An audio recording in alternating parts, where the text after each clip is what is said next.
On that day, when Luna and her assistant were rolling around in bed, I didn't cry, nor did I make a scene.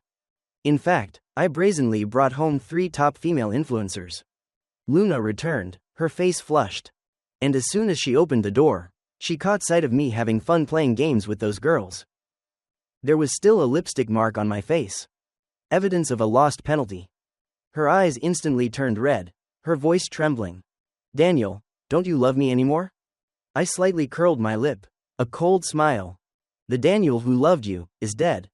He died on the day you clung to and kissed that assistant." While ignoring my final desperate phone call. After falling ill, I left the entertainment industry. Besides going to see a psychiatrist, I rarely stepped outside anymore. Old friends also gradually disappeared from my life. I had lost all interest in everything I did. However, today, I suddenly wanted to see Luna. After a long period, I entered her company. Standing outside her office door, the scene that met my eyes made me freeze. A young man was sprawled on the sofa opposite the desk. His face was pale. Luna gently offered him a cup of hot water, and even leaned down to touch his forehead. "If you feel this uncomfortable, how about I give you the day off? Go home and rest?" He took the cup of water, trying to act strong. An assistant who leaves the boss to work alone, lonely, isn't a good assistant. Luna slightly raised her chin, gesturing towards the restroom. "Then go lie down in there for a while." The assistant pursed his lips, half jokingly, half seriously. "Ms. Luna, you're a married woman now. I have to keep my distance." Luna could only laugh helplessly, shaking her head. But just then, her eyes suddenly met mine. The smile on her lips froze. I was also slightly stunned. Because, in that moment, the smile Luna gave him had completely disoriented me. I suddenly remembered, it seemed that since I fell ill, it had been a long time since she had smiled that freely in front of me. In a flash, she regained her usual cold demeanor, stepping closer to me. "Daniel, why are you here?" She softly reached out to take my hand. But instinctively, I immediately pulled back. Her hand froze in midair. "Is Mr. Daniel here for a surprise inspection?" The assistant spoke up, the cup of hot water still in his hand, smiling. "My name is Hugo. I also graduated from Boundless University. I don't know if Mr. Daniel still remembers me?" "Hugo." I examined his face closely. A few seconds later, memories flooded back. This wasn't the first time I had met him. That year, he was a junior at the same university and major as Luna. He had fallen for her since his first year. Enthusiastic, lively, like a son, he pursued her fiercely upon meeting. At that time, I had already entered the entertainment industry. Even though we were in a passionate relationship phase, I couldn't always be by her side. But Luna was very clear. She always decisively rejected any relationship that could affect us. She frankly said she had a boyfriend, and was cold towards him. He didn't believe it. In his eyes, that never-before-seen boyfriend was no different from an otaku's boyfriend. Existing but not existing. Only when I returned to school after a film did he believe the truth. I remember clearly, at that time, his eyes were full of disappointment, even teary. He looked at me, his voice trembling. "Mr. Daniel, so can I be friends with you?" But before I could answer, he turned to Luna, pleading. "Ms. Luna, the pursuit failed. But can you give me a chance to be a normal schoolmate? We're in the same major. If I have difficulties later, can you help me?" It sounded proper, but at the time Luna decisively refused. "Sorry, not necessary. For your studies, you can ask the professors directly." In that moment, I was truly happy. Because she stood by me, giving me a feeling of absolute security. But today, after all these years, Hugo still carried the warmth of a little sun, while I was no different from a black hole devouring all light. In the afternoon, Luna still approved Hugo's half-day leave request. I sat in the office, waiting for her meeting to end, staring at the half-empty cup of hot water on the coffee table. A heavy sensation welled up in my heart. When she finished work, I got into the driver's seat. She sat in the passenger seat. My eyes rested on the small decoration in the car. A soft, innocent white rabbit, which didn't suit Luna's cold personality at all. The rabbit smiled obediently, but my heart was covered in a layer of gloom.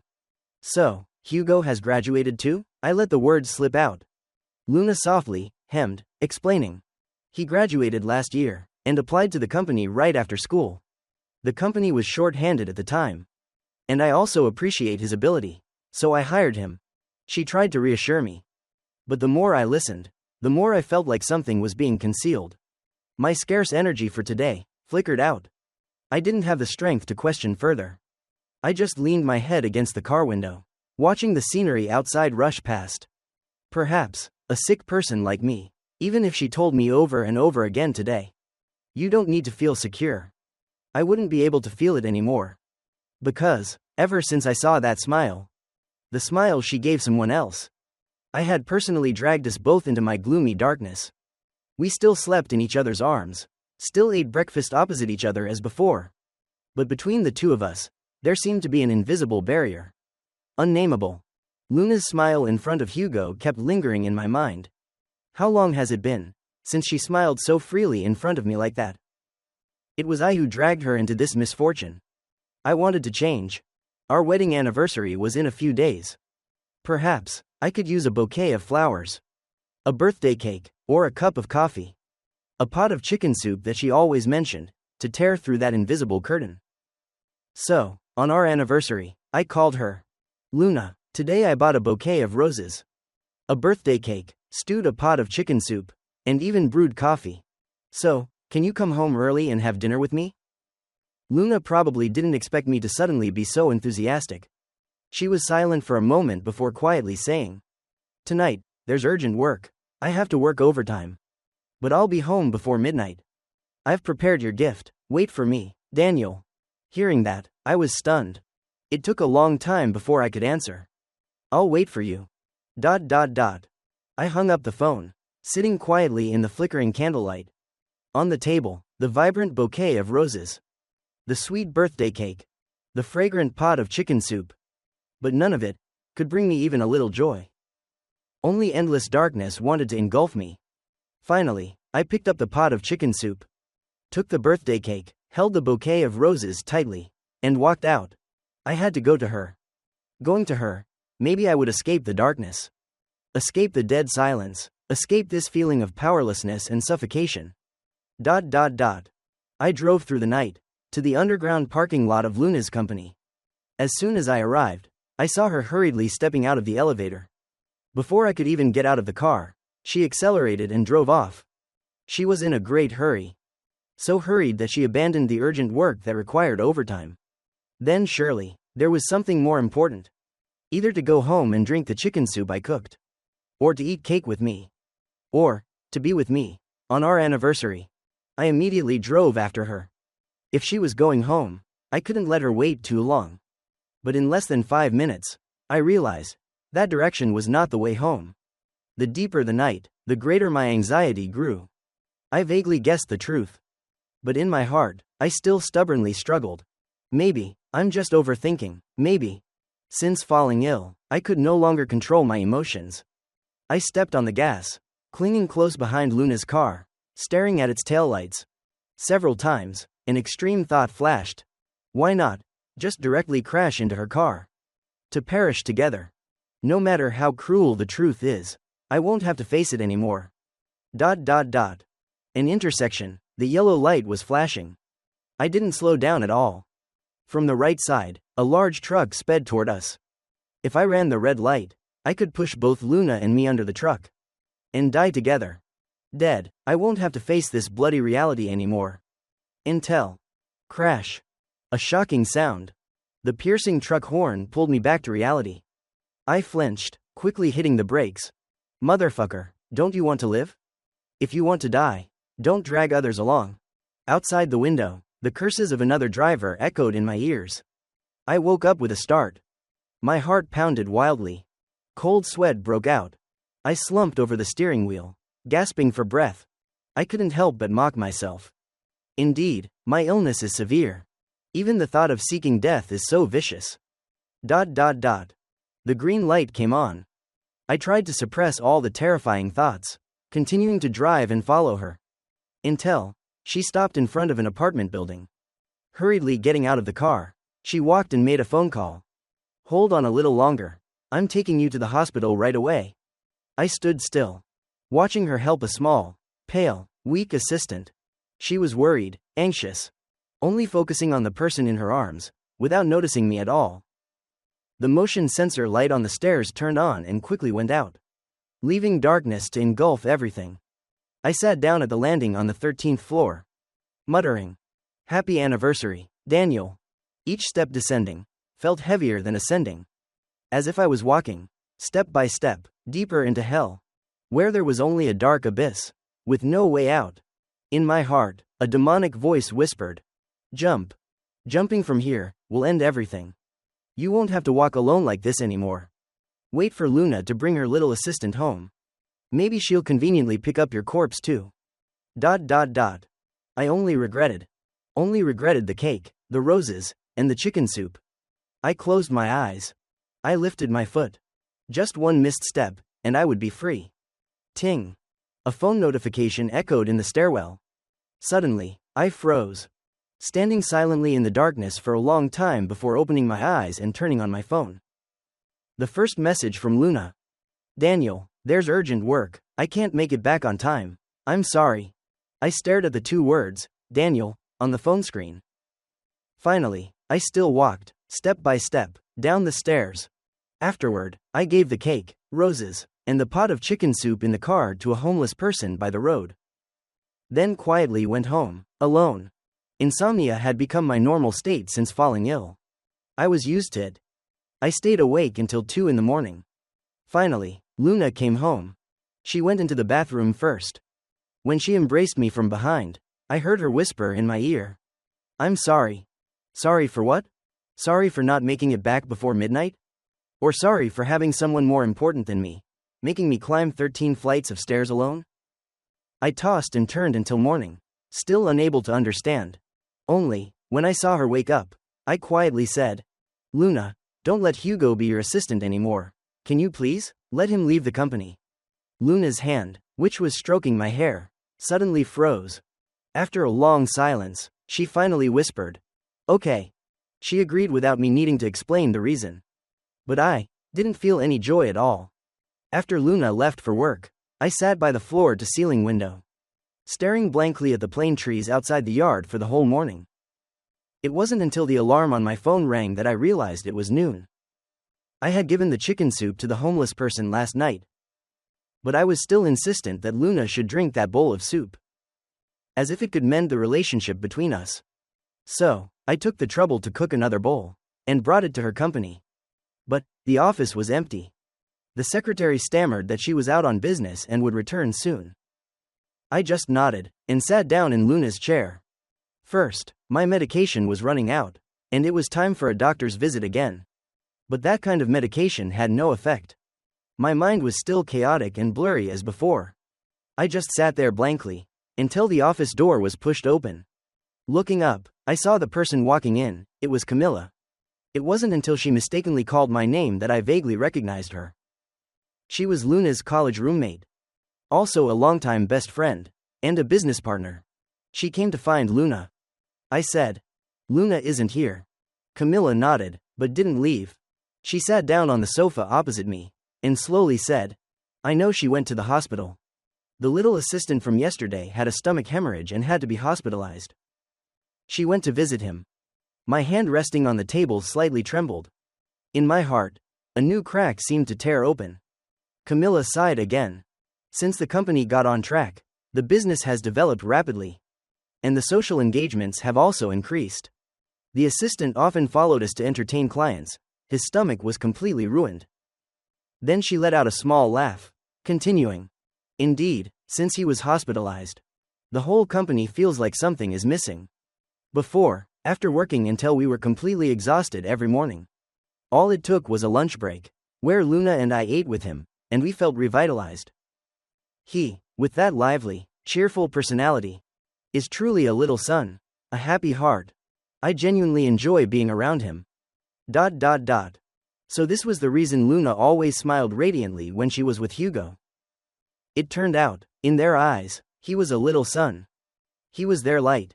I still thought that I had become numb, no longer knowing pain. But no, just the two words, "little son," were enough to make my already scarred heart shatter once again. In that moment, the pain struck like a landslide, a surging ocean, completely engulfing me. Now, I was just an emotional black hole. The only thing I lacked was light. If he leaves, if this little son leaves the company, how will you feel? I mumbled, as if asking Luna, what about me? Camilla looked at me with a complicated expression. Daniel, everyone is naturally drawn to light. She continued in a low voice. I know you and Luna have been together for many years. I have witnessed that entire journey. You sacrificed a lot for her. To fund her career, you crazily accepted film roles. Even nearly lost your life on set. Also because of her, you missed seeing your father for the last time. But, I don't think those things should become shackles between the two of you. Camilla's tone was very sincere. I could tell she had wanted to say these words for a very long time.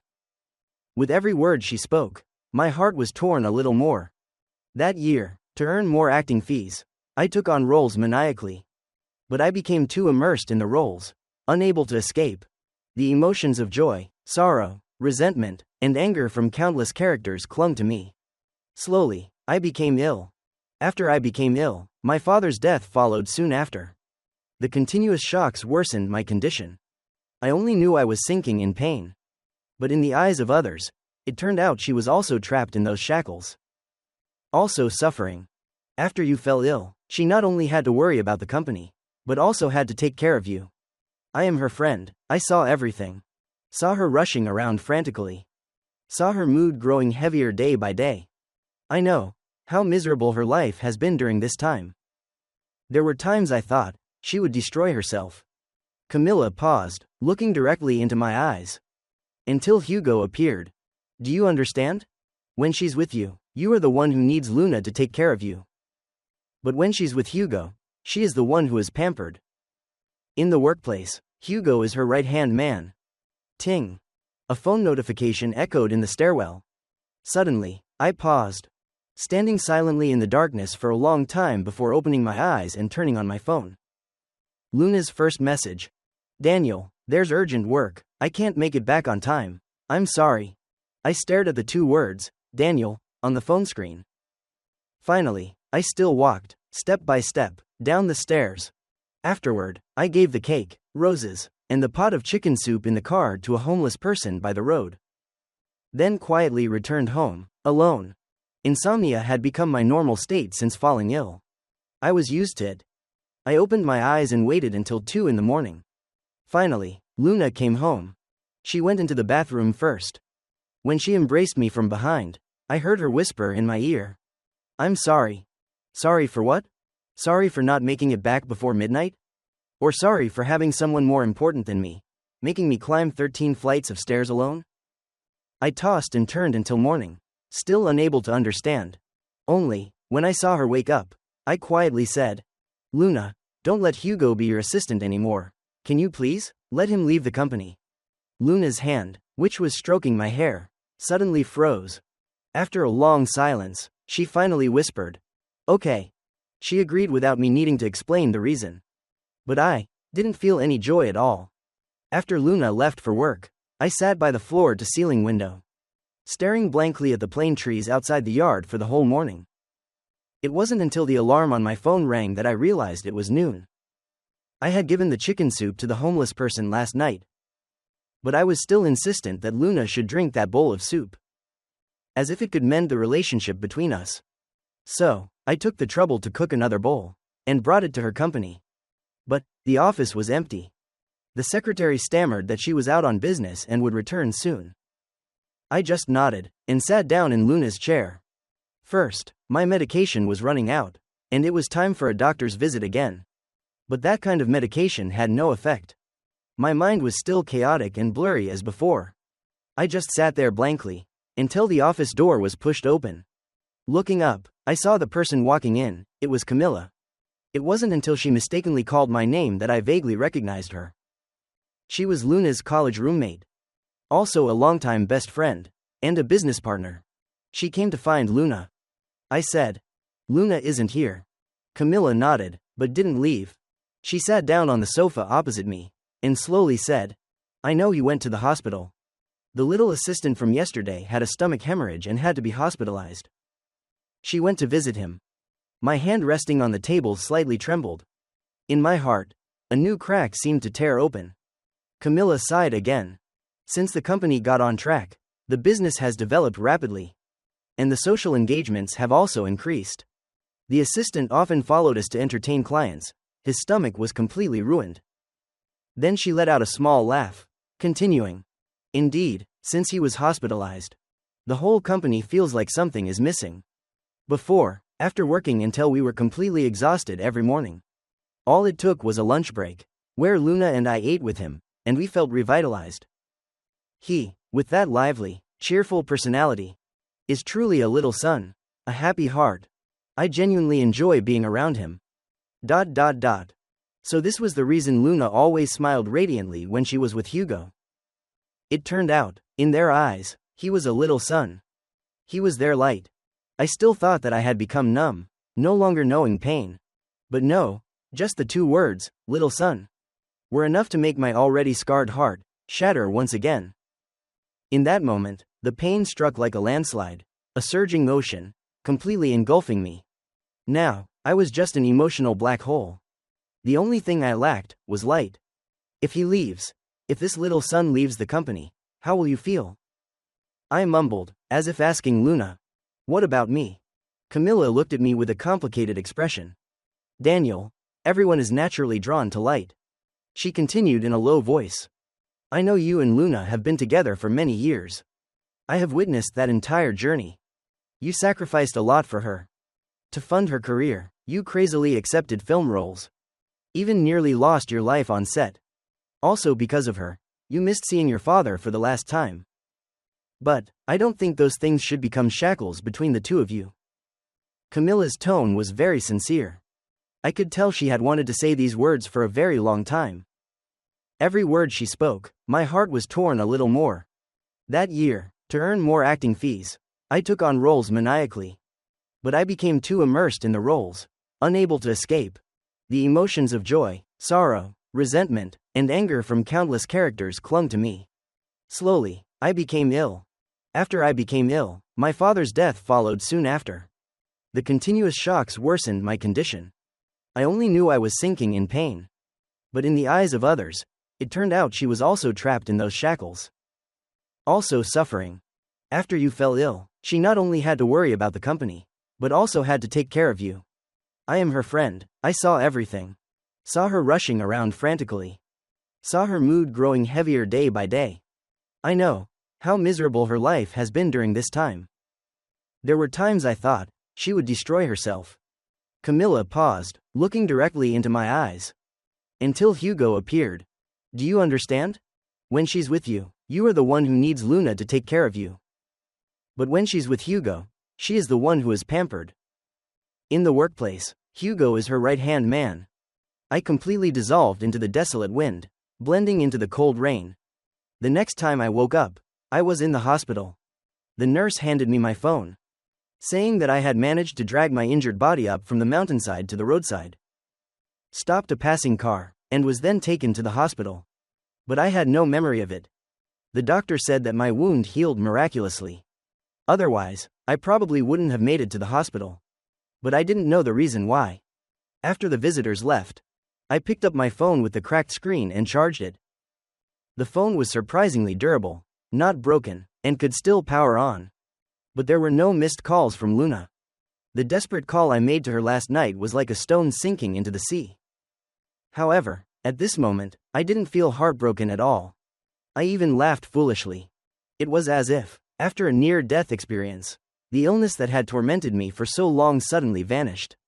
The memories of Luna and me now felt like they belonged to a past life. Regarding this relationship, I felt like an outsider. Only feeling naive, no longer in pain.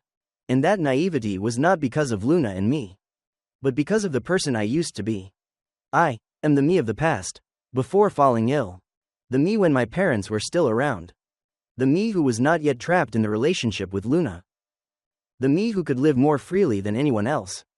My love for her, my sacrifice for her, was not my fault. Being ill was also not my fault. My illness cannot be the reason for Luna and Hugo to be intimate. She could divorce me to free herself. But before the divorce, She shouldn't use my illness as an excuse to develop feelings for Hugo. And then fool around with him in the restroom. Daniel, didn't you once want to know? If you weren't sick, if you didn't have Luna, how would you live? Then look closely. Without those constraints, I can be happy. I can be a little sun. I can be a sweet candy. I can also be an emotional abyss. But one thing is certain, you will no longer be a burden to anyone. I was discharged from the hospital that very night, and retrieved my old phone. Since falling ill, I had almost cut off contact with the outside world, not wanting to communicate with anyone. All the concern from them became the source of my distress. So, I completely switched to a new phone, and a new phone number. The relatives and friends in the old phone, as well as my followers on social media, I completely buried them all. Only one person remained, Luna. Perhaps before, I considered her my only anchor. The only light in the darkness. But now, I don't need that light anymore. I logged into the old phone. First, I blocked and completely deleted all contact with Luna, kicking her completely out of my circle of friends. Then, I found a friend on the list, a lawyer, and asked her to draft a divorce agreement for me. I don't know if it was because she was afraid I would change my mind, or if she had already prepared it. She quickly sent the document to me. What have you been doing for the past year? You wouldn't answer calls, and you wouldn't meet me when I came to your house. I thought you were going to cling to Luna and live the rest of your life alone. I received the divorce agreement and immediately sent it to Luna's email. Then, I printed out a few copies, signed them, and chuckled coldly. It was truly funny. How could I abandon a whole green field for a single weed? Sincerity doesn't necessarily get you sincerity in return, but speed can definitely provoke a reaction. I never thought I would say such words. The other side seemed surprised. The chat box showed, typing message, for a long time. But in the end, not a single word was sent. Anyway, if it were before, even the me before I became quiet due to the illness, I wouldn't have said such arrogant words. But now? I have died once. From now on, I will live recklessly. The things that once hurt, once bound, once wore me down by the mundane, the things I once loved, once hated, I don't want to care about them anymore. I placed the divorce agreement right on the table, visible as soon as one walked in the door. I had no luggage I wanted to bring. I only took the old phone, and walked out of the house that once belonged to Luna and me. I logged into my social media account. The account had 50 million followers, but I hadn't logged in for over a year. I typed a status and hit send. Urgently seeking a new wife. No need for flattery. Just clean, decent, with a perfect score. 100.000 monthly allowance. Full social insurance. First come, first served. I returned to the house near the studio that I had bought previously. I bought it at the time just for the convenience of acting. Later, when I fell ill, left the entertainment industry, and got married, I moved in with Luna. First, this house had been uninhabited for a long time, covered in thick dust. It took me 3 hours to clean it thoroughly. Then, I sat down on the sofa, opening my phone. There were dozens of missed calls. I didn't bother to call back. Only, when logging into my social media account, the phone lagged for a moment. When the interface finished loading, I realized my post had hundreds of thousands of comments. Some people were going crazy. Some people were cheering. Some people were also cursing. Was the account hacked? Is it a fake account? No, it's real, sisters. Look closely. It's Daniel with 50 million followers. Grandma, did the handsome guy come back? Grandma, the account you follow is alive again. Everyone, the main point isn't that the account is alive. It's the content of the post. Underline. Urgently seeking someone who isn't two-faced, is clean, faithful. A new wife with a perfect score. 100.000 allowance per month. Full social insurance. Understood. It proves the ex-wife was ugly, mean, and a rotten cucumber. Isn't the main point the 100.000 allowance? Handsome guy, don't be so strict about gender. I also want to apply. I don't need 100.000. 50.000 is fine too. 1.000 is fine. Look at me, I don't need an allowance. I can wash clothes, cook, and clean. Hoo-hoo, I can even warm the bed. The issue isn't the 100.000, it's the social insurance. How did that become a requirement? Right now, the important thing isn't scrambling to apply, but understanding why Daniel posted this. No need to think, he was taken for granted by that green tea bitch. Back then, Daniel used his acting fees to support that green tea bitch. I couldn't stand it. A man supporting a sugar baby, he would lose money sooner or later. But, when he fell ill and left the entertainment industry, I was truly worried he would have a breakdown. After all, many people eventually self-destruct due to that illness. Now, he even posted an ad for a new wife, proving he's moved on from the past. Sisters, let's expose that green tea bitch with me. I want to see what kind of trick she pulled. So, where do you apply to be the new wife? Idiot, asking online where to apply? Smart people have already gotten into a car and driven straight to find the handsome rich guy. Saying that, like you're smart enough to know where Daniel is. Saying that, like you're smart enough to meet the beauty standard. So, Daniel's wife wanted ad seemed to be for all netizens. But in reality, only those close enough to know where he was, or who knew his private address, were qualified to be considered. I was naive, that's shameless. Retired, married, and now dumped by the green tea bitch, he runs out to find someone new. Does he think others are stupid? Does he really think he's an emperor choosing a wife? But, there's also the 100,000 per month. Who is he trying to insult? An actor who once earned 2.5 million per month, and is only willing to spend that much? But, no matter what, I see that Daniel's crazy fans are already on their way. Someone is flying to the city where Daniel is living. No way. My sister is a crazy Daniel fan. She was just at the awards ceremony. Her location was still in the mountains. How is it now changed to where Daniel lives? Miss, did she take a plane? Oh my god, the director I follow also changed her location. Wasn't she just sitting on the judging panel? Could she be on the same flight as that A-list star? Yes, and my screenwriter too. Normally she stays cooped up at home writing scripts. Sometimes not leaving the house for months. Her social media account covered in dust. But just now she suddenly logged in, and even shared Daniel's post. She must be on a plane too. Suddenly, I had a bad feeling. At first, I was just gossiping. Now I realize the event is happening right in my own home. I heard my sister and Daniel were childhood sweethearts. Is she on her way to find him now? The person above your sister has already been photographed at the airport. She's flying there now. Damn it, is my sister about to get married? Don't celebrate too soon. We don't know who will win yet. Speaking of which, I think my cousin is also filming there. Haha, those near the water get the first benefit. My cousin has the biggest advantage. Aren't you Daniel's girlfriend fans? Can you accept this divorced man becoming your brother-in-law?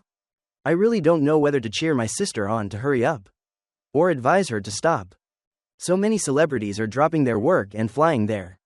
If my sister really wins, she'll probably gain a lot of face. So what if he's divorced? Did married men offend you? Speaking of which, with Daniel's background, if it wasn't for love back then, he could have dominated the entertainment industry. I'm a career fan. My sister is only an 18th tier actress right now. If she becomes Daniel's new wife, as long as he shares a bit of his resources, my sister will definitely be crowned queen next year. So that means, many people rushing there aren't necessarily for love, nor for the 100,000 allowance, but for the entertainment resources behind Daniel. But his father is gone. What resources does he still have? His father only passed away, but his connections still remain. The people in the industry he knew are still there. The competition in this foolish industry is fierce. Yes, according to my industry friend. Some of the models in his friend circle have also gone to try their luck. No way? Models also know where Daniel is? I scrolled through the comments to kill time, and ignored an incoming call. The caller was that pest name. No need to think. He must have seen me post this emergency picture, wanting to ask what crazy thing I was up to again. As soon as I hung up, there was a knock on the door. I was a little surprised. Could it be someone found their way to my door so quickly? Not many people know I live here. Besides, I'm confident that, even though I have quite a few friends on social media, I don't have that much attractiveness. The post was mainly to say goodbye to the past, and incidentally, to make Luna a little sick to her stomach. But if someone really came, it's fine. Finding a beautiful, exquisite wife wouldn't be impossible. It's just that, when I opened the door, the person standing outside wasn't any familiar face. But that face was heartbreakingly beautiful. Seductive eyes, carrying a cold expression. Red lips, a slender waist, and long, straight legs. So perfect it was as if created by AI using sophisticated data. More flawless than anyone. She met the physical standards in my post, more than anyone. In her hand, she held a flashlight. She wore a black uniform, the watchful belt hugging her strong waist. A perfectly fitted baseball cap was on her head. I looked closely, it was the security uniform of our residential area. But this outfit, when others wore it, was loose. Looking very ordinary. When she wore it, it perfectly hugged her flawlessly curved figure. Not at all like a normal security guard, but like an AV queen from the land of the rising sun, who regularly drives a travel bed between episodes. In short, her aura was completely unsuited for this place. I looked at her, silent for a few seconds before asking, "Are you the security guard for our area?" The woman slightly raised an eyebrow, not answering. I asked again, "Did you see my urgent wife wanted ad, and come to apply?" At this point, she slowly nodded. It seems, the first person to claim a spot has appeared. I raised an eyebrow, standing at the door. The appearance passes.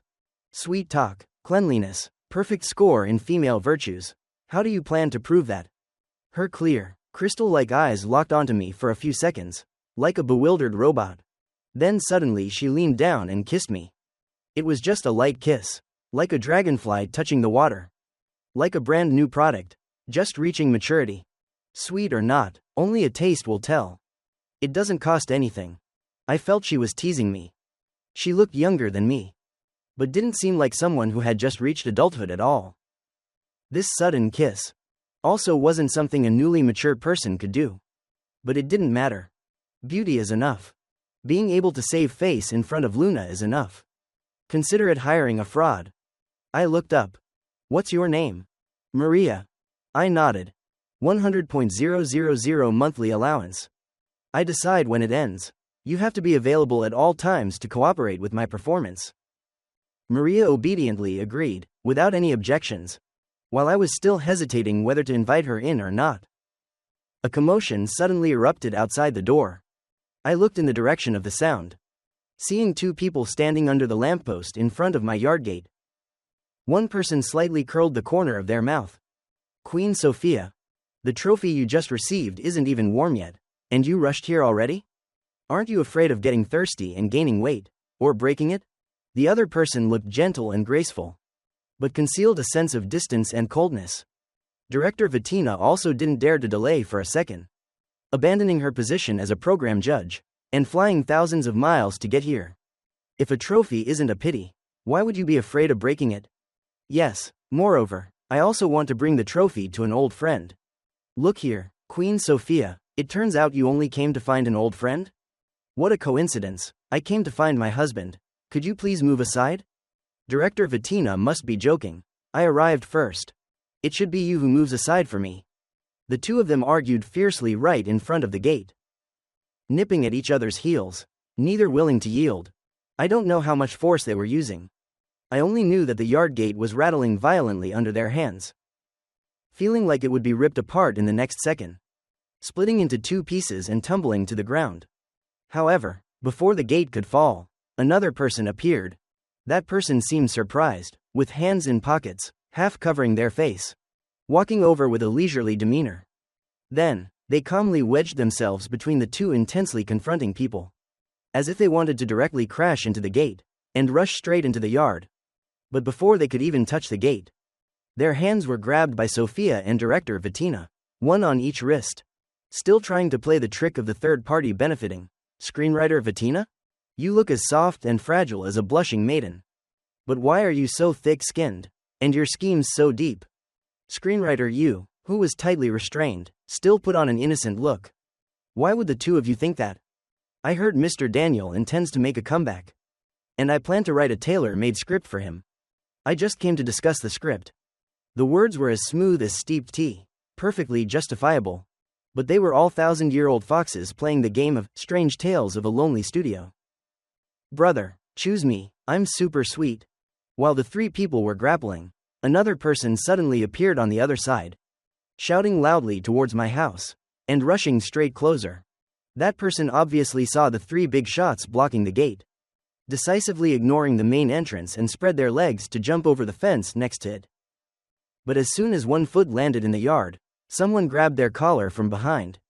No, brother, still choose me. My family has a poor family certificate. I'm willing to be a good girl and sacrifice myself for social insurance. No, no, no, she's not miserable enough. Brother, I want to sell myself to cover funeral expenses. Choose me, my feelings for you are as abundant as rushing river water. I'm selling myself to cover funeral expenses for my pet dog.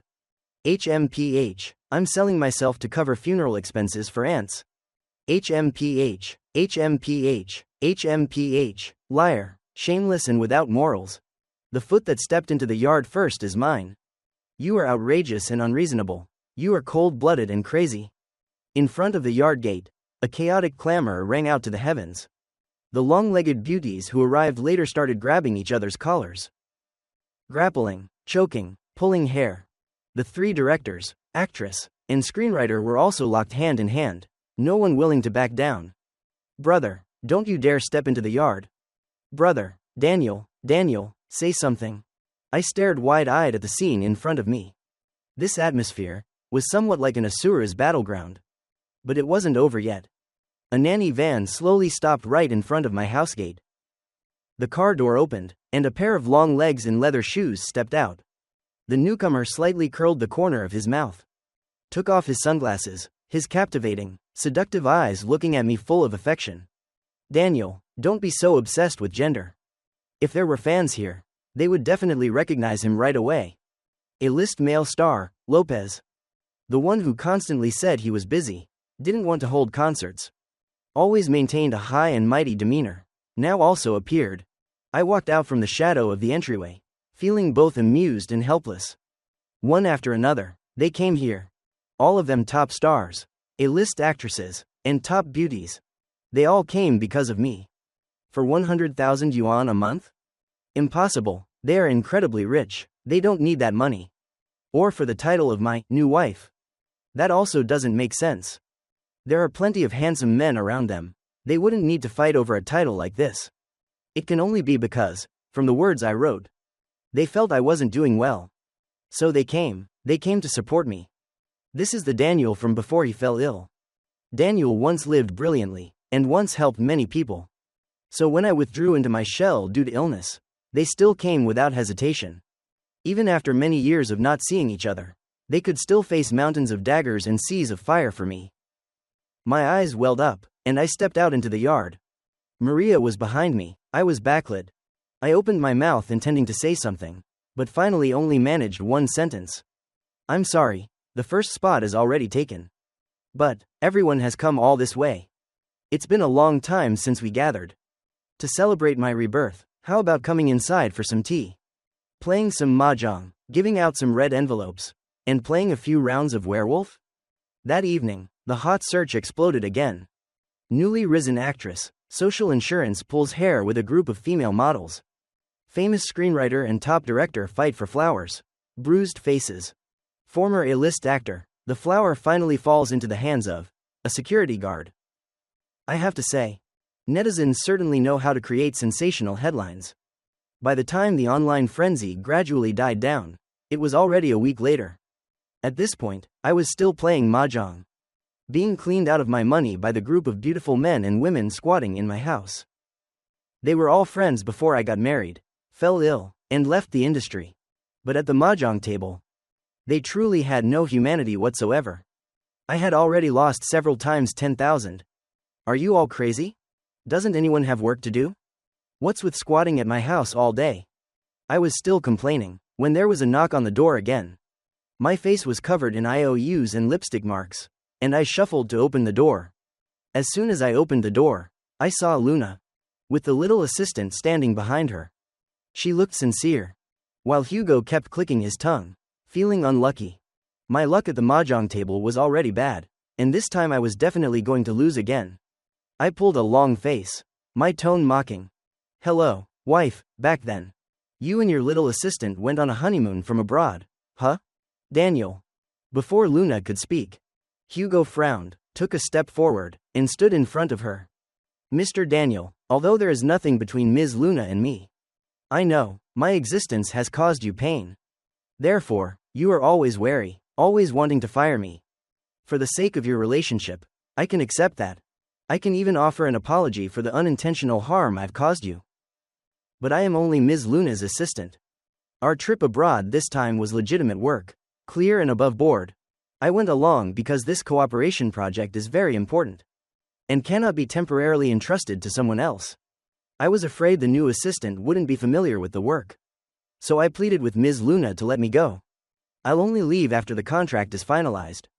I hope you won't make up stories, fabricate things like honeymoon, and slander a small, salaried employee like me. After speaking, he even bowed to me, acting completely upright and sincere. Looking back and forth, I suddenly became the unreasonable one, causing trouble for no reason. Even a green tea dragon couldn't be as green tea as him. I was about to open my mouth to scold him when the noisy people in the room walked out. Screenwriter Paloma opened her mouth, immediately hitting a nerve. Ho ho ho, it turns out that someone who knows a person is taken but still intervenes can be so purely and transcendently white. It seems next time I write a script, I'll have to ask you for some guidance. Director Vatina also didn't hold back, saying directly, this acting talent is truly innate. Being an assistant is a waste. If he enters the entertainment industry, playing a supporting, green tea role, he can certainly secure a strong position with powerful investment. Lopez was checking himself in the mirror, admiring his handsome appearance, and rolled his eyes. I've never seen an assistant open his mouth with such sickeningly sweet, Ms. Luna. Ms. Luna's. Wanting it, yet refusing it. You are too skilled at this trick. Even setting up 80 beer bottles a day wouldn't keep up with your speed as a home wrecker. Then he took a sip of the tea in his hand, his tone full of ridicule. The person who arrived later, seeing no room to interject, ignored my survival. His arms tightened around my neck from behind. Then I'll say it. River A and River B are also pure. Just like my brother and me. Do you believe it? Anyway, everyone here was on my side. I was being squeezed until I was almost choking, so I smacked his arm hard, choosing to remain silent, not wasting any more words. Hugo was besieged by the crowd, his face constantly changing between green and red, looking very interesting. But when he saw so many people of the opposite sex next to me, he immediately spoke up boldly. I originally believed that Mr. Daniel wouldn't do anything improper, and simply wanted to provoke Ms. Luna. But it seems, the hot news a few days ago was all true. With so many women around you, why do you still need to bite back at me? Before he could finish his sentence, Luna waved her hand. Go back to the company first. Call HR. This is telling him to go back and complete his resignation procedure? Ms. Luna. Hugo gritted his teeth, his eyes finally filling with tears. But he still forced a strong smile. Ms. Luna, goodbye from now on, take care. Worthy of being the little son. Even a farewell must be said with a smile and tears. But I didn't believe it. Luna and I were about to divorce, and he was one step closer to her. How could he easily give up? Especially that night, the way Luna and Hugo were intimate in the restroom. I didn't think he could truly give up. Nor did I think he never had feelings for her. Saying he's resigning is probably just a way to arrange him somewhere else. But at this moment, Luna faced me, pretending to be unconcerned. Only her gaze, sweeping over the girls standing behind me, finally stopped on my face, and she softly asked, Daniel, don't you love me anymore? Her voice was still as gentle as the day I was captivated. But it carried 2 parts of grievance, 3 parts of anger, yet not a shred of guilt. I was just playing a few rounds of mahjong with friends. But what about her? She had been intimate with her assistant for a long time, and now she was pretending to be innocent, playing the role of the poor victim. Did she think I knew nothing? When I needed her the most, she was intimately kissing her assistant. What right did she have to ask me about love? She was determined to make me tear open the wound myself. Throw all the love we once had, along with the despicable remnants left, right in front of her. She wanted me to tell her, our love had long since decayed and rotted. I looked at Luna, my hands involuntarily clenching into fists. I felt sorry for the genuine affection the old Daniel had for her. But a radiant smile still bloomed on my face, because I no longer needed her. It's not that I don't love you anymore. It's that the person who loved you back then, Daniel, is dead. That night, when you and your assistant were intimately kissing in the office, not answering my desperate calls, I drove my car into a ravine. A branch pierced my body. My blood flowed until it ran dry. I died, alone, desperate in the stormy wilderness. I smiled, but my eyes were moist. Luna seemed to think I was pathetically trying to hold on. She reached out to touch my cheek, but her hand paused in midair. Ultimately, she was still startled by my mention of her intimately kissing and clinging to the assistant. But in a flash, she regained her composure. Daniel, don't talk nonsense. Her fingers continued to reach closer to me. I tilted my head to avoid her, and her action immediately froze in midair. Daniel, you're still standing here. Right in front of me. Why do you keep talking about death? Her fingers retracted, and she sighed. You're always like this, always hanging death on your lips. She deliberately avoided the topic of Hugo, only focusing on the issue of death. But I was determined to keep bringing it up. Oh, so you've finally dropped the pretense of being gently accommodating and started to complain about me? Do you wish I was truly dead, to make way for your true love with the assistant? The person who keeps talking about death is the scariest one. Daniel never truly wanted to die. He was just craving to be loved. A sick Daniel was crying for help, desperately hoping for salvation. But Luna's love had gradually faded. She chose to ignore it. I didn't mean that. Why do you keep overthinking? Luna massaged her temples, explaining helplessly. Her gaze swept over the people surrounding me, protecting me like a mother hen guarding her chick. It's best if they leave first. We should sit down and talk properly. The people next to me just raised their eyebrows and sneered. Did you want to talk about something that you didn't dare let anyone hear? Luna's expression became increasingly unpleasant, and her voice also turned cold. To be frank, this is a matter between my husband and me. Daniel, it's a family matter. I don't want outsiders interfering and affecting his emotions. I stared at her, then nodded. Fine. I also want to see if you can say anything decent. So that if you die with a little clarity. I shooed the others inside, telling them to go down to the basement to play games and have fun. They also obeyed, but kept turning back to warn. If she dares to bully you, just scream. Luna stood at the door, watching me see them off, and only then did she explain in a low voice. Hugo and I are truly not what you think. Hearing this, I only felt that if I let her step inside the house, she would contaminate the floor. I leaned against the doorframe, smiling without smiling, and suddenly said, on our anniversary, you couldn't make it back on time. Was it because of Hugo? You climbed 13 flights of stairs just for him, right? Her attempt to justify herself immediately froze on her face. I took a step forward, pressing close to her. At that time, I was right behind you. Did you know? You didn't realize it at all.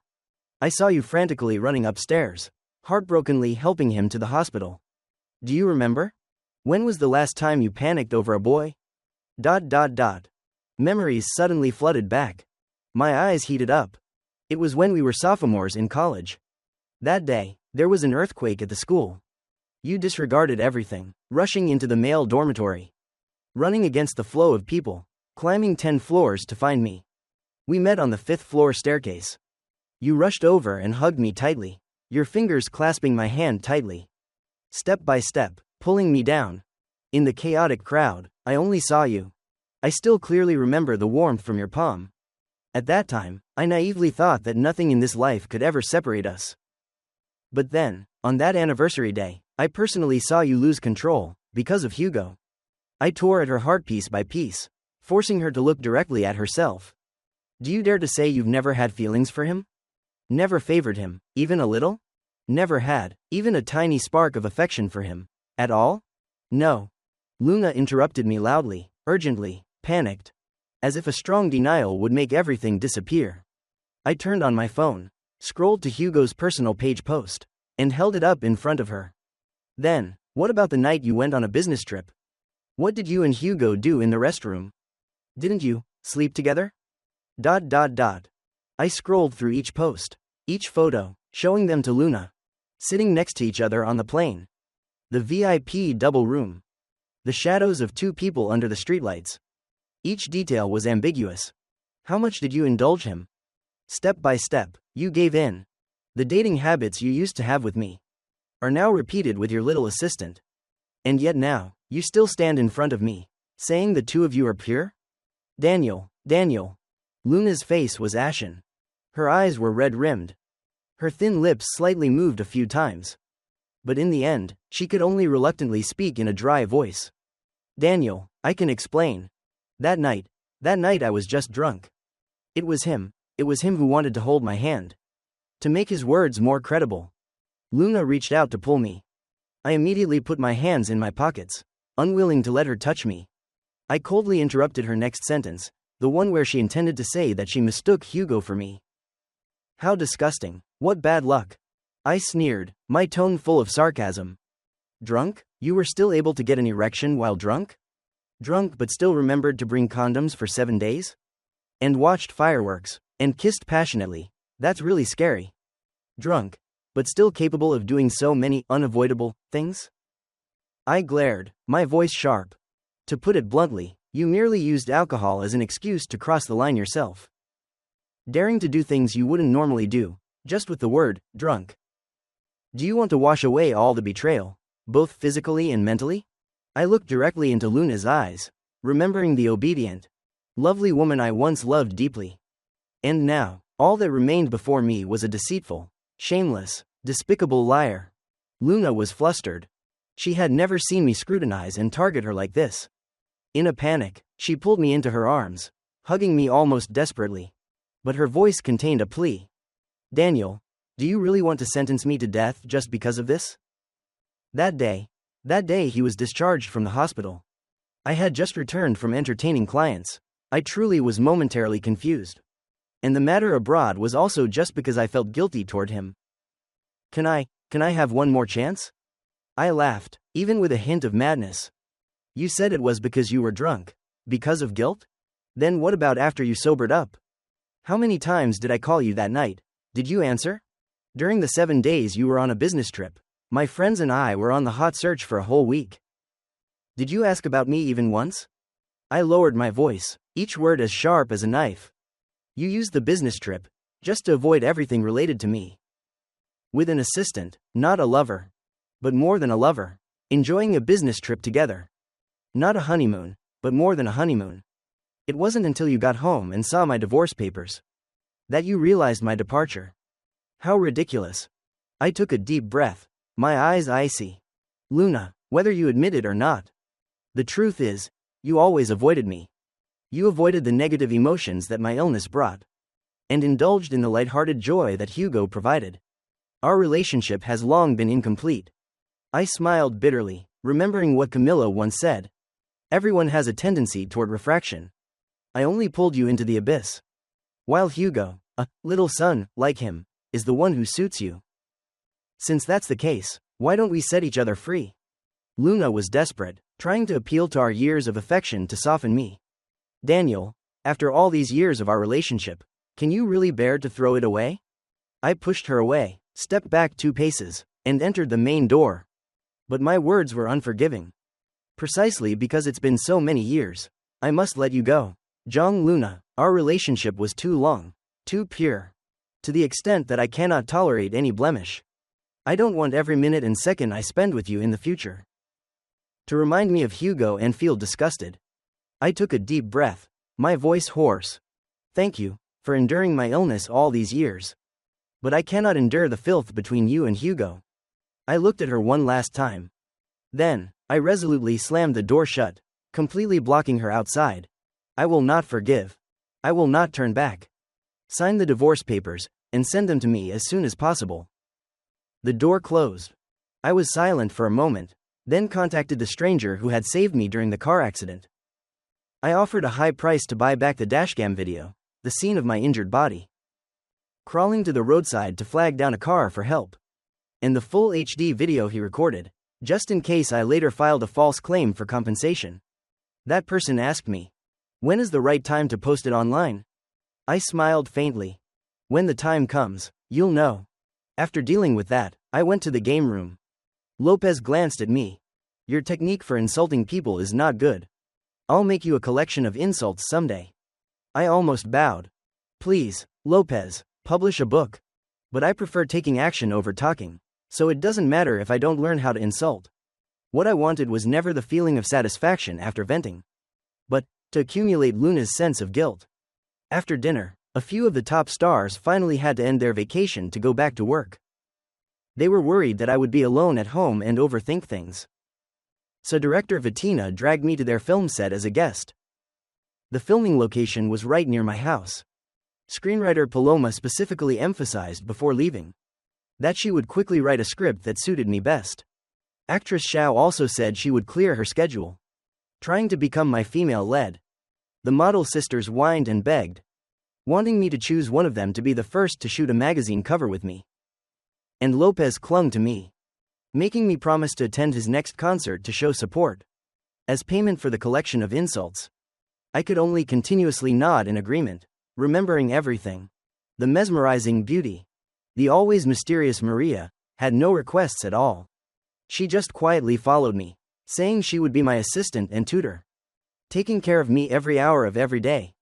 I agreed. After all, I was paying 100,000 for her. It would be a waste not to use her. On the second day of joining the crew, I was lounging in a chair wearing sunglasses, one hand holding a milk tea, the other scrolling on my phone. In my ear was the director's angry shout. Cut, cut, cut. Just then, a message notification arrived on my phone. It was from my savior. He sent a link, asking, "Is now the best time?" I opened it. It was a police announcement about a traffic accident. The details clearly stated the time of my previous accident, the location and the process, as well as the result of the arrest of the fleeing truck driver. The entire announcement did not mention specific information. Both involved parties were only referred to by the names Eagle and B. I just typed one word. Yes. An hour later, my savior posted the video. Perhaps because he was participating in the gossip of the celebrity world. He had both the excitement of a spectator and the sense of accomplishment of a newsbreaker. He was truly dedicated and sincere. Not only did he post the video, but he also included a heartfelt, emotional article. It was only after seeing the police announcement that I realized the person I saved that night was Daniel. It had just finished raining. It was late at night. In the middle of nowhere, suddenly, a person covered in blood rushed out into the road. I admit, in that moment I was scared to death, and almost stepped on the gas to drive away. But in the end, I still chose to get out of the car and save him. I discovered a tree branch had pierced his shoulder. His clothes were torn, his face was covered in mud and blood. But the thing that horrified me the most was the trail of crawling behind him. He had dragged himself from the bottom of the slope by the roadside, struggling to block a car for help. In that moment, I truly got goosebumps. I was astonished by his fierce will to live, and impressed by his willpower. So much so that at that moment I completely didn't realize he was once the A-list actor Daniel. I just thought, this face looks familiar. I didn't want to let down that desire to live, so I took him to the hospital. Unable to contact his family, I reported it to the police and paid a deposit for his hospital fees. Because I had urgent business, I left my contact information and departed. 2 days later, Daniel called to thank me and pay back the money. He even said he wanted to invite me to dinner. I was truly foolish. At the time, I didn't know he was Daniel, so I just coldly said, "You just need to transfer the money." If I could do it again, I would definitely say, "I want to have a meal with him." Actually, even without knowing who I was, he still asked a few questions about my injuries. Sometimes, strangers care about you more than your closest relatives. The article clearly stated the real name of the person who saved me, and quickly attracted the attention of the online community. In addition, the content of the video spread like wildfire, causing netizens to pour in. The blogger wrote in a gentle, humorous tone, but every sentence was like a knife cutting into the reader's heart. "My followers, you usually only see the spotlight, but you don't know his blood and tears.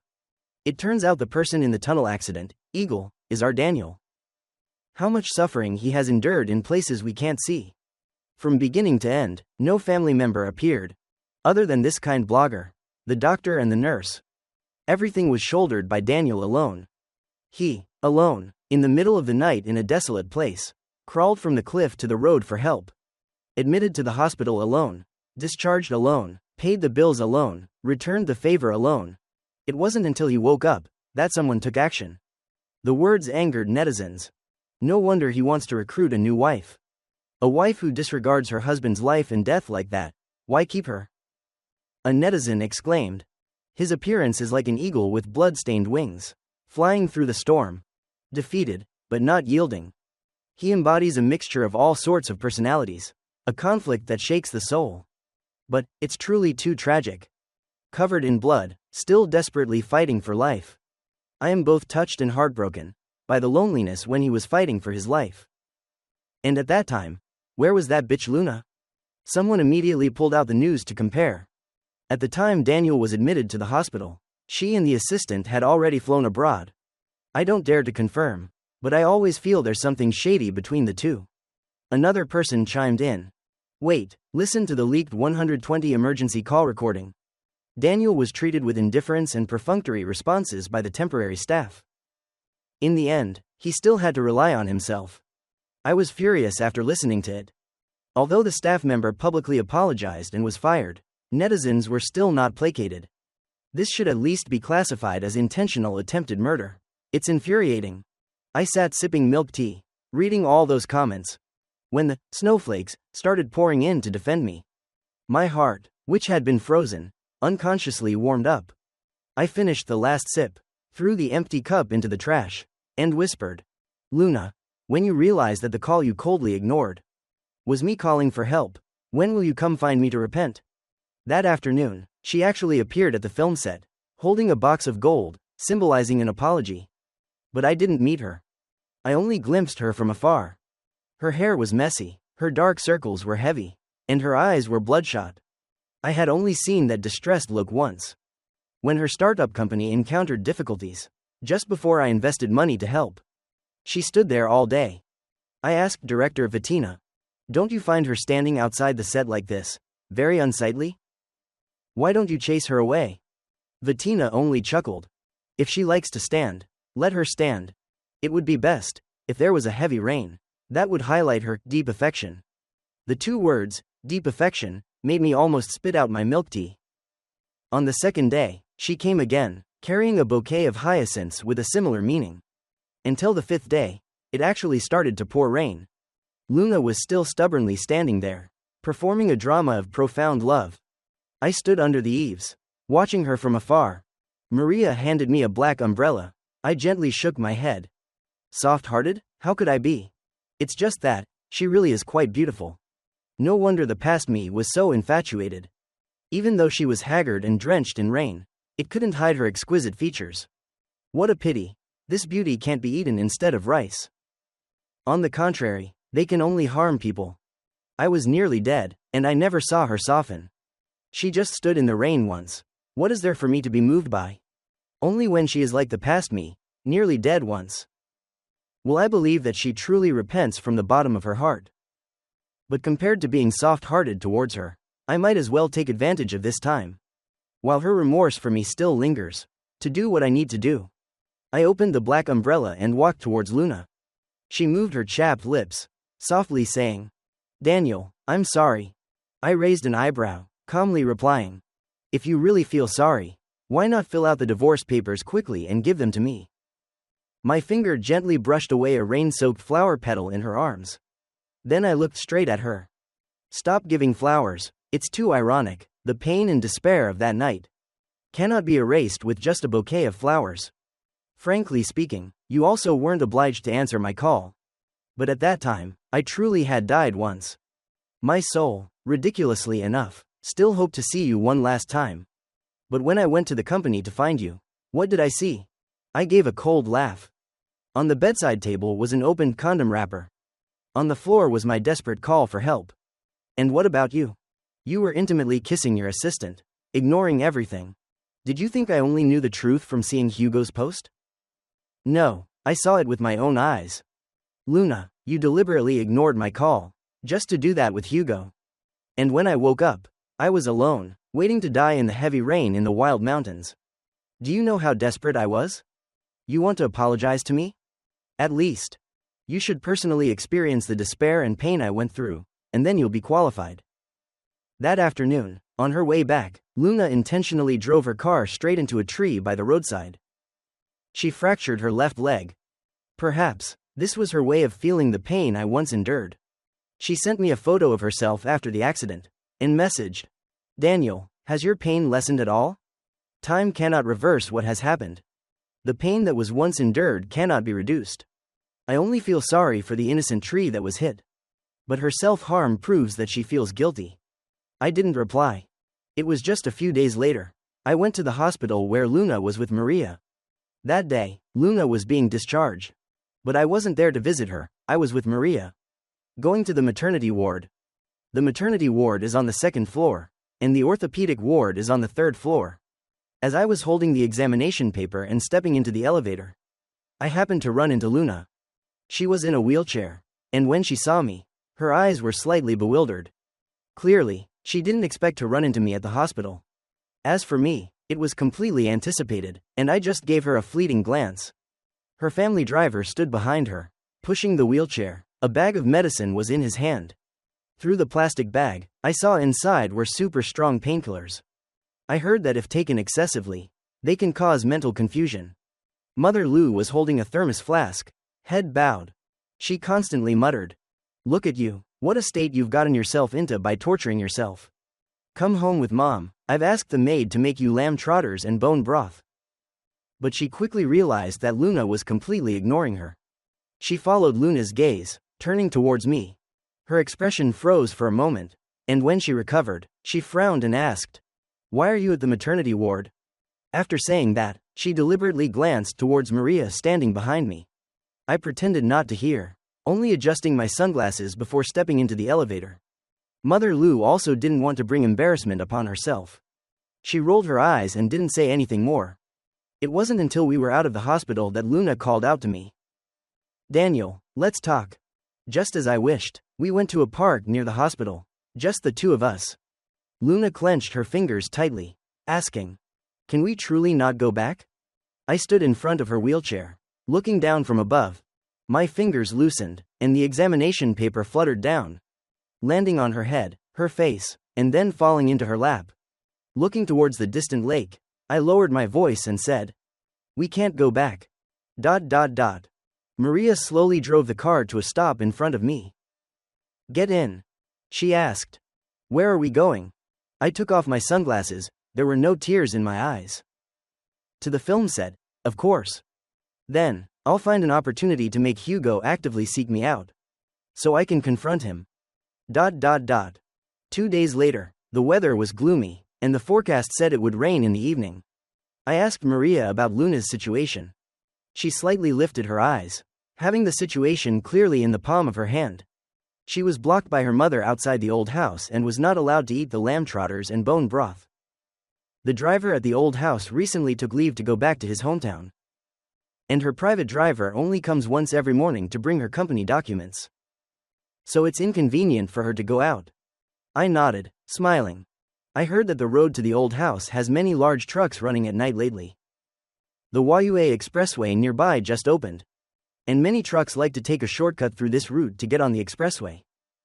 From 9 p.m. to 10 p.m. is the busiest time. Looking up at the sky, I stretched. It seems today is a good day, and when it's a good day, we must do something interesting. I immediately sought out my informers to spread the news about Luna's affair with Hugo while still married. The two of them crossed the final boundary in the restroom. Previously, even if there was ambiguity, in public they always maintained the distance between a superior and an assistant. The intimate moments Hugo posted on his friend circle were all taken abroad. Therefore, even when my former followers tried to dig, they couldn't find any evidence about Luna. So, I directly had someone leak the news. The night I had the car accident, Luna was with Hugo. When my phone had only 1 bar of battery left, I finally called her for help.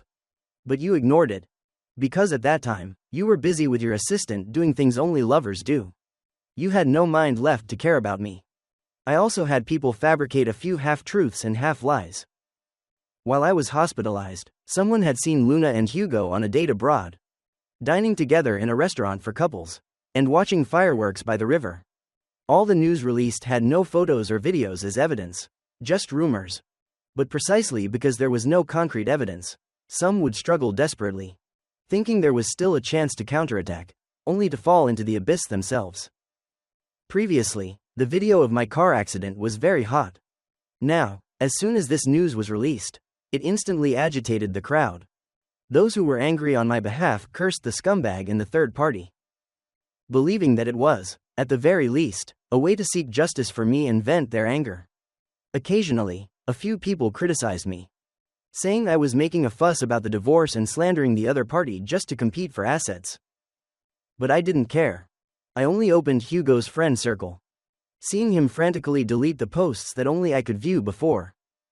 All deleted. I laughed out loud. Deleting it now, don't you think it's too late? That day, quite a few angry people rushed straight to the company gate, cursing him for being shameless, and calling him a third party. Colleagues in the company, after hearing the news, no longer looked at him favorably. Hugo's new job was originally arranged by Luna through her connections. Even though the news I released had no concrete evidence, the management feared negative impact. And out of respect for Luna, they didn't directly fire him, but only requested him to resolve the matter quickly. Therefore, that evening, Hugo proactively contacted me, saying he wanted to meet. I happily agreed, telling him to come to the film set. He had no other choice but to spend 2 hours traveling to the location. As soon as he met me, he immediately knelt down, choking with sobs and pleading. "Daniel, I know you always think I seduced Luna. But I'm truly just a small, hired assistant. I beg you, don't provoke your followers anymore. Don't let them bully a weak person like me who has no power to fight back. They block me in real life, come to the company to defame and curse me. I really can't live anymore. Must you drive me to my death to be satisfied?" I knew he had secretly arranged everything, putting on this show just to leverage the image of the weak to counterattack. But I didn't care. In fact, I even played along with him, fully embracing the role of the cruel man bullying the weak. I grabbed his hair, forced him to look up, and then swung my hand, landing 2 powerful punches. If you have nothing to be ashamed of, you wouldn't be kneeling here. If you were truly innocent, then reporting it to the police would be more effective than kneeling like this. These 2 punches were nothing. I just kept hitting to vent my anger. I had no intention of stopping. Looking up, I wanted to continue.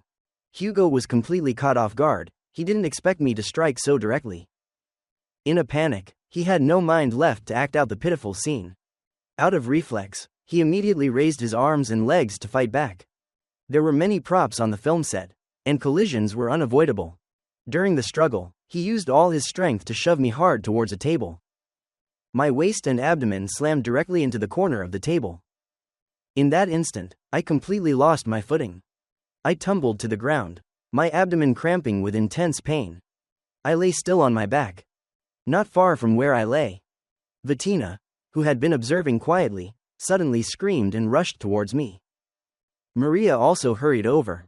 I looked up at the sky, smiling coldly. "Hugo, look, how well do I cooperate with you? Because I also need to use you."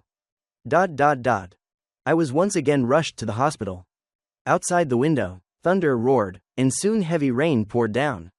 On the emergency room bed, my whole body was in paralyzing pain.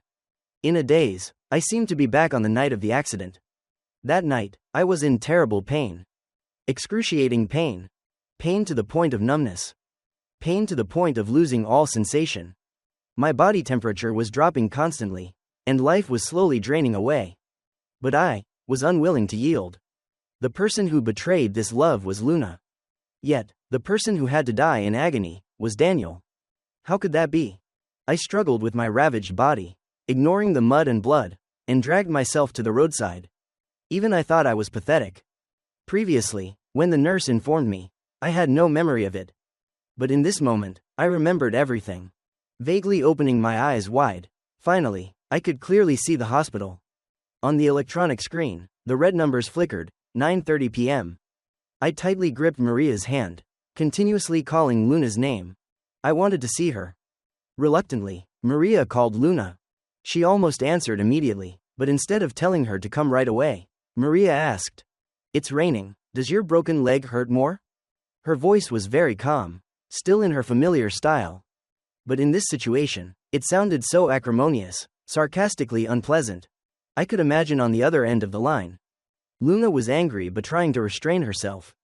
"What do you two want with me?" Maria replied casually. "Daniel is at the hospital. Your little lover came to the film set and pushed him over. He's in so much pain that he's delirious, but he keeps calling your name." She smiled faintly, her voice full of hidden meaning, as if enticing her. "Ms. Zhang, deep down, he still remembers you. He still wants to see you. It's pouring rain outside. The road leading to the old house is so familiar. If you come, maybe Daniel will soften. If you don't come, wait until he leaves the operating room. Wakes up, and then everything between you two will be completely over." "Ms. Zhang, are you coming?" The other side was silent for a long time, then replied something. I only heard Maria repeat, "Okay, we'll wait for you." Hanging up the phone, she turned to look at me. "Does it hurt?" Cold sweat streamed down my forehead. I nodded weakly. "It hurts a lot." Maria lowered her gaze, looking distressed. "Is it worth it?" I turned my face away, following the push into the operating room. I never intended to wait for Luna to arrive. I just wanted to lead her to her end. The next day, I sat on the hospital bed, eating the red date porridge Maria brought while reading the news. Luna certainly didn't make it in time. But I saw her on this morning's news bulletin. She had a car accident. Both she and the car plunged down a cliff, and she was immediately in a coma. Fortunately, she was discovered and taken to the hospital. But regrettably, the injuries were too severe, and the emergency treatment was ineffective. According to the investigation, the driver violated traffic laws. Her left leg was fractured. Before she died, she also overdosed on compound tramadol hydrochloride, a painkiller containing tramadol hydrochloride, which is a Category 2 psychotropic drug regulated by the state. Excessive abuse can cause panic and blurred consciousness. A fractured left leg, a heavy rain night, a confused mind, medication causing loss of consciousness, a narrow curve, an oncoming truck. Flipping the car was inevitable. I quietly listened to the dry explanation on the news bulletin, slowly finishing the bowl of porridge. A knock on the door rang out. The police came to ask about the call I made to Luna before the accident. I lowered my head, my voice hoarse. She is my wife. Subconsciously, I still looked for her for help. Pale-faced, I looked out the window. The sky was gray, lifeless. I didn't expect the rain to be so heavy last night. And she still tried to drive with a broken leg. Clearly, she still had a private driver. I buried my face in my hands, whispering. We were clearly about to divorce. Finally, the police left. Tears fell, not knowing if it was loss, or just an illusion of emotion. I stood by the window, pulling back the curtain, my solemn gaze following their figures as they left the treatment building. Then disappeared. The corner of my mouth couldn't help but curl up. A few days later, the police finished their investigation, and it turned out to be a deliberate accident. The truck driver was Hugo. His love turned into hatred, combined with massive debt, leading him to take a desperate action. Luna's mother fainted on the spot when she heard the news. Hugo was brought to trial and received the maximum sentence.